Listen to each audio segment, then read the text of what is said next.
Hi friends, எல்லாருக்கும் வணக்கம். Welcome to Jose சமையல். இன்றைக்கி நம்ம வீடியோவில் ஈஸியான ரெசிபின்னு சொல்லலாம். பொடி இட்லி எப்படி பண்ணுறதுன்னு பார்க்கலாம். ரொம்ப ஈஸியான ஒரு ரெசிபி. இட்லி மீதமாடிச்சு லெஃப்ட் ஓவர் இட்லிலையும் பண்ணலாம். அப்படி இல்லை நம்ம ஃப்ரெஷ்ஷாக ரெடி பண்ண இட்லிலையும் நம்ம இந்த பொடி இட்லியை ரெடி பண்ணலாம். ஸோ வாங்க இப்போ எப்படி பண்ணுறதுன்னு டீட்டெயில்டாக பார்க்கலாம். கடாய் எடுத்துக்கோங்க. தேவையான அளவு நல்லெண்ணெய் ஆட் பண்ணிக்கோங்க. ரொம்ப டேஸ்ட்டு சூப்பராக இருக்கும். கடுகு, சீரகம், உளுத்தம்பருப்பு ஆட் பண்ணி தாளிச்சிக்கலாம்.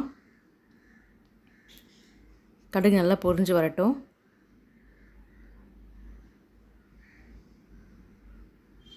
ஸோ ஃப்ரெஷ்ஷாக ஒரு கொத்து கருவேப்பிலை ஆட் பண்ணிக்கலாம். ஆட் பண்ணிவிட்டு இட்லி மிளகாப்பொடி ஆட் பண்ணிக்கலாம். ஒரு 5 ஸ்பூன் அளவுக்கு ஆட் பண்ணிக்கோங்க. நான் இன்றைக்கி இட்லி 4 இட்லி எடுத்துருக்கேன். இந்த மாதிரி க்யூப் சைஸாக கட் பண்ணி வச்சுருக்கேன். அதை ஆட் பண்ணி பரட்டிக்கலாம். ரொம்ப சிம்பிளான ரெசிபின்னு சொல்லலாம். ரொம்ப ஈஸியான ரெசிபி, ரொம்ப டேஸ்டியாக இருக்கும். லஞ்ச் பாக்ஸ் கூட இந்த ரெசிபி நீங்கள் பேக் பண்ணி கொடுக்கலாம் ஃப்ரெண்ட்ஸ்.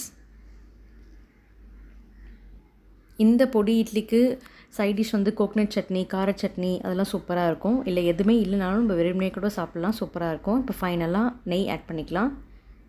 1 ஸ்பூனோ 2 ஸ்பூனோ உங்களுக்கு தேவைக்கு ஏற்ற மாதிரி நீங்கள் நெய் ஆட் பண்ணி எல்லாம் மிக்ஸ் பண்ணிக்கோங்க.